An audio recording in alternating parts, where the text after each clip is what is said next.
Expert थे कि parallelly चौथी स्ट्रैटेजी बना रहे थे, building a high performance team. ये इन्होंने कैसी करी? इन्होंने वात्सायन मुनि का एक वेश धारण कर लिया और ये जानते थे कि अगर बड़ी सेना बनानी है तो उनके मन, बुद्धि और आत्मा को जीतना पड़ेगा। एक पॉपुलर अपने आप को वात्सायन मुनि के भेष में जाकर के लोगों को जगह जगह कथा प्रवचन करते थे और उनको धीरे धीरे इंस्पायर करते थे कि तुम चंद्रगुप्त की सेना को ज्वाइन कर लो। ये जानते थे कि प्रेम से बात करूंगा और आध्यात्मिक बात करूंगा, लोग प्रभावित हो जाएंगे, प्रभु भावित हो जाएंगे और मेरी स्टोरी और मेरी कहानी पे विश्वास करेंगे और चंद्रगुप्त की सेना को ज्वाइन करते चले जाएंगे।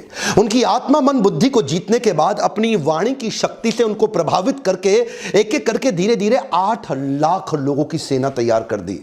यह सेना ऑलरेडी 4 गुना बड़ी हो चुकी थी अब धनानंद से। इनके पास हाथी घोड़ों की बड़ी सेना और घुड़सवार रथों की बड़ी सेना, पैदल सिपाहियों की सेना, इतनी बड़ी सेना धीरे धीरे ये देखिए इस सारी स्ट्रैटेजीज पैरेलल करते चले गए। हमारे देश में आज आरक्षण का बड़ा चक्कर चल रहा है ना, वहां पे आरक्षण के चक्कर के सख्त खिलाफ थे। ये कहते थे केवल योग्य व्यक्ति को आगे बढ़ाऊंगा, your country is only as powerful as your lieutenants. तो अपने लेफ्टिनेंट को चूज करते थे, जो आदमी योग्य है उसी को आगे बढ़ाते थे। उनके ट्रेनिंग कैंप्स पे क्या कहते थे कि राजा को अपने आसपास के लोग बुद्धिमान और योग्य रखने चाहिए, चापलूस लोग नहीं चाहिए जो केवल आपकी तारीफ करते रहें। चाणक्य श्लोक बोलते थे, दुर्जनेषु च सर्पेषु वरम सर्पो न दुर्जना, सर्पोदंशति कालेना दुर्जनस्तु पदे पदे। चाणक्य कहते थे दुर्जन मतलब दुष्ट व्यक्ति और सर्पेशु मतलब सांप, इन दोनों में से सांप अच्छा है। वरम सर्पो न दुर्जना, दुर्जन को छोड़ दो, सांप के साथ रह लो। सर्पोदंशति कालेना दुर्जनस्तु पदे पदे, सांप तो एक ही बार काटेगा, एक ही बार डसेगा, लेकिन दुर्जनस्तु पदे पदे, दुर्जन व्यक्ति हर कदम पे आपको डसेगा, हर बार डसेगा। इसीलिए क्या कहते थे कि मैं टीम ऐसी तैयार करूंगा जो केपेबल लोगों की हो और दुर्जन ना हो। तो ये एक हाई परफॉर्मेंस टीम तैयार करते गए और साथ साथ ये छापामार युद्ध के छोटे छोटे प्रयास करते गए। ये इनकी अगली स्ट्रैटेजी समझिएगा। एक तो देखिए होता है कि टेस्ट एंड लॉन्च और एक होता है लॉन्च एंड टेस्ट।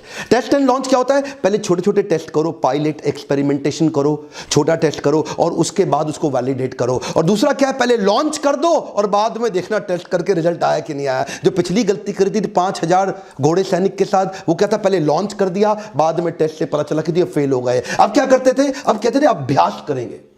बोले प्लानिंग और प्रैक्टिस में फर्क है। प्लान तो आपका ठीक हो गया लेकिन छोटी छोटी प्रैक्टिस करेंगे। तो छापामार युद्ध परिधि में लगातार करते रहते थे। उससे इनकी प्रैक्टिस बढ़ती चली गई, इतनी प्रैक्टिस बढ़ गई कि उसके बाद वो टेस्ट एंड लॉन्च, इतने सारे टेस्ट कर दिए कि ताकि बड़ा हमला करने पे दिक्कत ना आए। और अगली स्ट्रैटेजी में इंटरनेशनल अलायंसेस बिल्ड करके अपनी ताकत और अपनी सेना को बड़ा करते गए। कश्मीरी राजा प्रवर्तक को उन्होंने अपने साथ में लिया और बाहर से कई यूनानी राजाओं को भी अपने साथ लिया, जो ये पिछली बार पहले जीत चुके थे ना सिकंदर को, तो वहां से कुछ यूनानी राजाओं के साथ भी उन्होंने सपोर्ट लिया।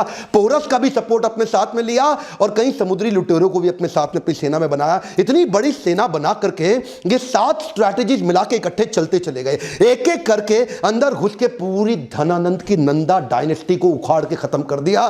धनानंद कभी सपने में नहीं सोच पाया, वो तो शराब के नशे में रहता था, प्रजा के टैक्स को अपने मजे के लिए खर्च कर देता था। लेकिन चाणक्य जानता था अखंड भारत का सपना मुझे ऐसे ही पूरा करना होगा। ये 7 पैरेलल स्ट्रैटेजीज पे आप वीडियो को वापस घुमा घुमा के ध्यानपूर्वक देखिए।